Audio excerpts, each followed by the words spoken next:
Hey there, it's Jen from empathicmastery.com and to get a copy of the book, empathicmasterybook.com. And I wanted to jump on and talk about 3 R's: risk, being right, and rebellion.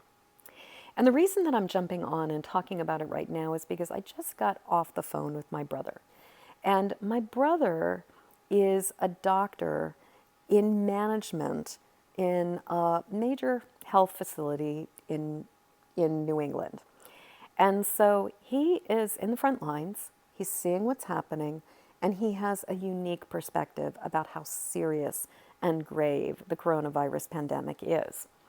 So he had just come out of running an errand. He had gone to basically one of the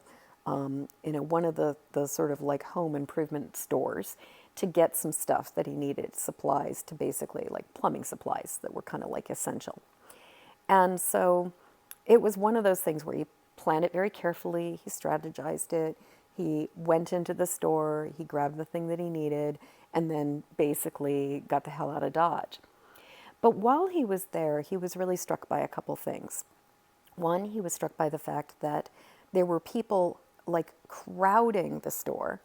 Nobody or very few people were respecting the social distancing, so most people were not 6 feet apart. If people were wearing masks, they were wearing them like scarves around their neck, not over their mouth and mouth and nose. And the employees were not wearing masks, they were not wearing gloves. And basically, even like the lines and the aisles and everything, everybody was just all crowded together. In other words, it basically looked like business as usual. It looked like an ordinary Saturday at a home improvement store. And what my brother realized was that most of these people, from their behavior and the way they were going about doing things, it was like they really weren't taking this seriously. Maybe they really didn't, and as my brother said, they just don't get it. Like they really don't get it. So I was thinking about this, and I was thinking about a conversation that I had had earlier, actually a couple conversations that I've had earlier, where it's become really apparent to me that perception is everything when it comes to this pandemic. And that depending on where somebody lives regionally, depending on who we are surrounded by, depending on what kind of media we are exposed to, and what kind of information we are taking in, there is a level of greater or lesser concern about this virus.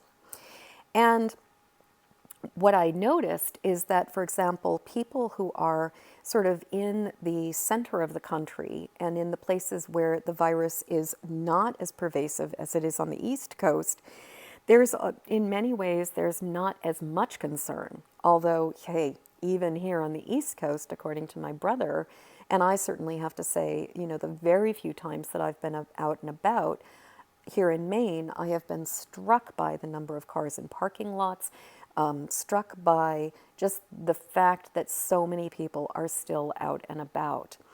So it seems to me that one of the things that's going on is that a lot of us are evaluating the risk and opting to forego what's being suggested because we don't necessarily see this as risky as the CDC and the World Health Organization and Dr. Fauci are all telling us. And what I'm seeing is that the people who are insulated or separated are much more likely to be a little bit more cavalier about their actions and their choices than the people who are in the front lines and seeing the impact of this. So, for example, I have friends who are in New York City, one in Harlem, one in Queens, and what I'm hearing is that it is devastating there. That there are refrigerator trucks that are acting as temporary morgues and that there are corpses in those trucks. But not only that, there are corpses in apartments because at this point in time, the system is getting overloaded. The other thing that I'm hearing is that I'm knowing a number of people who are symptomatic but who couldn't get tested Therefore, they're not getting counted as somebody with the virus.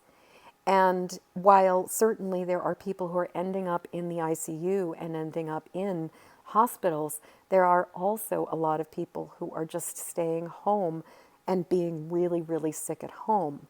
And a lot of these people are not getting counted. So my perception from having talked with people who are on the front lines and living at ground zero is that this thing is really, really serious. And that the ratio of risk to reward is not worth risking. And so I personally am inclined to really follow with the suggestions, honor the shelter in place and quarantine as much as possible. We are we are really, really carefully planning any trips out, any kind of errands that we need to run, and being really mindful of every single choice that we make so that we are not contributing to the spread of this virus. Because, I've talked with my brother quite a bit about why quarantining is so important and what it really means to flatten the curve. And while keeping ourselves healthy, keeping ourselves safe, staying away from not getting the virus ourselves is really important, it's not necessarily about staying alive ourselves as much as it is about not maxing out our healthcare system. Because the thing is, as long as we can basically hold the line or hold steady where we have as much resources or enough resources for the people who are coming into the hospitals, then we can deal with it, we can treat it. But once we hit that exponential tipping point where there are more people who are sick than we have ventilators, than we have equipment, than we have options, than we have beds, then this gets to be a real shit show. And so this leads me to the being right part of it. I guess what I would ask you is, how important is being right? It's like, I see, interestingly, this is one of those places where the far right and the far left are kind of meeting in the back. It's like it's coming so full circle that the behavior is really similar. In that what I'm seeing with the far right is it's a hoax, it's fake news, God's going to protect us, we don't have to take this seriously. And then with the far left, this is a conspiracy, big pharma is attempting to control us, the government is trying to get us to be scared and is trying to control us, this is all about the 5G network, and this is all fear-mongering, don't let your vibe be, knocked down by all of this. And what's interesting to me is that basically in both cases, there's the conviction of knowing that something is right and the willingness to take risks based on the righteousness, based on the sense of I know what's true. So I guess I would ask anybody who is considering taking risks, are you so convinced? Are you so sure that you could not possibly be wrong? Are you so sure that you are right, that you are willing to risk basically the exponential expansion of this virus? Are you 100, are you 100% sure? Is there even one little margin of possibility that the World Health Organization, that the CDC, that every expert that I am seeing who is a health expert globally is basically saying this is the deal? Are you so convinced that you are more right than they are, that you're willing to risk the potential of exposing your friends, your family, your elderly parents or your grandparents, and also risking maxing out the hospital systems because this is just a hoax, because this is just fear-mongering, because this is just basically a big, government conspiracy to control all of us? I guess what I would ask you is, okay, so maybe, what if there's some grain of truth to that? But what if there's also some grain of truth to the idea that we need to flatten the curves? And what if what I'm telling you is that the people that I'm talking to who are in the front lines, the people who I am talking to who are in ground zero, are seeing this stuff for real, and what they're seeing is shit's getting real and shit's getting terrifying. And this is really serious.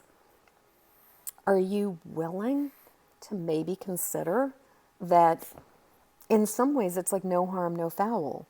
What does it cost you to honor the requests, to take the quarantine seriously, to be very mindful and deliberate about your errands and your trips out, to be conscious of what it means to and how to wear a mask, how to wear gloves? Like, what if you just did it anyway? What if, because there's a 1% chance that you're wrong and all of the scientific experts are actually right, what if you just did it because it's the right thing to do and because it is a way to honor and protect our planet? So that leads me to the third piece, which is rebellion. Because what I'm seeing is, so as an EFT practitioner and trainer, one of the things I've noticed is that human beings constantly are being activated. Like we are rarely in the moment. We are rarely just living in the here and now. 9 times out of 10, there are other pieces of our experience, other parts of our story, other events from our past that are influencing our perception of the present and informing our sense of what's coming in the future. And so right now, after being quarantined for upwards of 3 weeks, a lot of us are getting stir crazy. A lot of us are at a point where we at least need a break from our spouse, if not are downright ready to haul off and punch him in the jejunum. The thing about that is that it's getting stale, it's getting tired, it's getting irritating. A lot of us are at the point where we're like, can this be done already? Can we be done with this? Can this be over? I don't want to be dealing with this anymore. I want this to be done.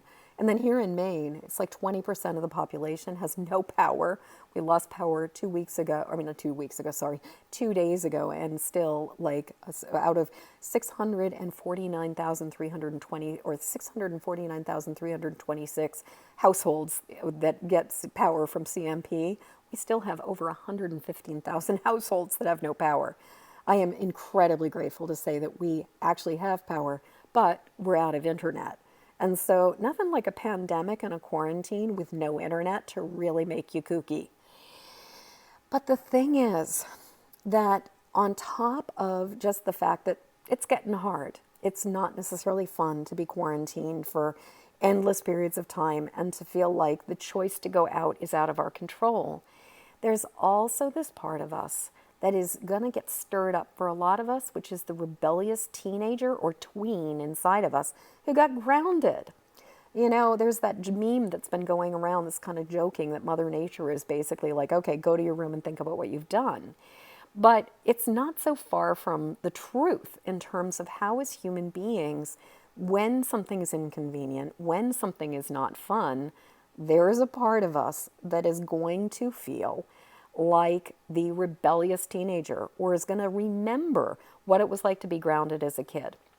So I guess what I'm going to ask you to look at or consider is, how does your previous experiences, how does your childhood or your adolescence inform your sense of rebellion and the part of you that just wants to jump the fence right now, the part of you that feels like you get to be exempt from the rules right now, the part of you that says, you know, well, I could just make an exception because, hey, it's not that big a risk. And just noticing how much are you making a calm, cool, collected, extremely informed and strategic decision about how you're going out and running errands or doing anything, and how much are you basically making decisions based on subconscious triggers and emotion, and especially knee-jerk reaction, because you're just bored, you're just done, you're just frustrated. So risk. Risk has to do with our perception of it and also the willingness to take risk and the price of that. So sort of what is the ratio of risk to reward right now? Rightness. How right are you? How sure are you that you are right? And how willing are you to risk other people's health and safety and essentially the resources of this country because you believe that you are right? And rebellion. How much is your inner child, your inner adolescent, your inner revolutionary, your inner rogue, your inner fuck the man? How much is that impacting your choices and the way that you are participating in or not participating in this quarantine? So these are all my thoughts.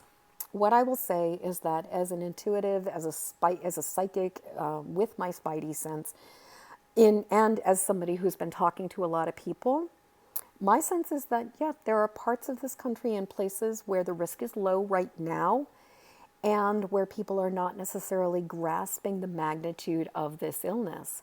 And then there are places where there are those of us who are really feeling and sensing the magnitude.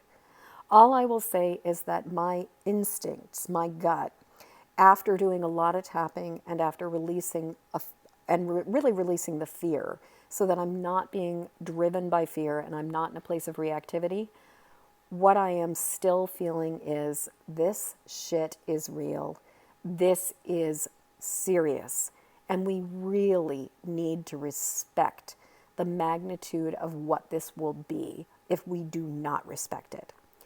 And I will just say, before I sign off right now, that the one other piece of this is that the paradox of this is that if we honor the quarantine and we respect it, we will not see the cataclysmic and devastating consequences that will come with not respecting the quarantine. That's the irony. It's almost like if you do what's right, it's not going to be that big a deal. But it's kind of like a fire drill in that way of like, you're prepared, you're ready. And then it's like, well, but the building didn't burn down. Why did we have to go to all this trouble? The reason we are having to go to all this trouble is so that we can prevent the building from burning down. Because the thing about it is the consequences of not respecting it are dire. And ironically, it's sort of like the consequences of not respecting it are dire. The consequences of respecting it are that it doesn't look like that big a deal to certain areas and certain places. But having spoken to people who are in the heart of it, ground zero in New York City, having spoken to many, many times talking with my brother, who is, a doctor, professional in working in management in a major institution in New England, I'm hearing what's going on, and I'm hearing how serious this is. And I'm also hearing and seeing how there are a lot of people who just don't get it. And I'll just say that denial is an absolute part of fear. It's actually one of the manifestations of flight. And it's easier to flee. It's easier to ignore. It's easier to bury our head in the sand. It's easier to hold to what we know and to hold on to the idea that things are okay, that things are normal, than it is necessarily to feel the magnitude of this. So that's all I got to say right now. I am sending all of you so much love. I'm imagining that for the most part, if you're watching this from my page, I'm preaching to the choir. But if you know somebody and you think that this could be helpful, please hit like, hit share, pass it along, and, just sort of say, hey, here's a possible way to look at this in a perspective. So hang in there, hold steady, hold fast. If your significant other or your kids are driving you crazy, let me highly recommend some tapping. And until next time, I'm sending you so much love. Happy Easter Saturday. Happy Passover. Happy all things. Happy return of life and beauty and spring. And, excuse me, there I am burping. I'll catch you later. Peace.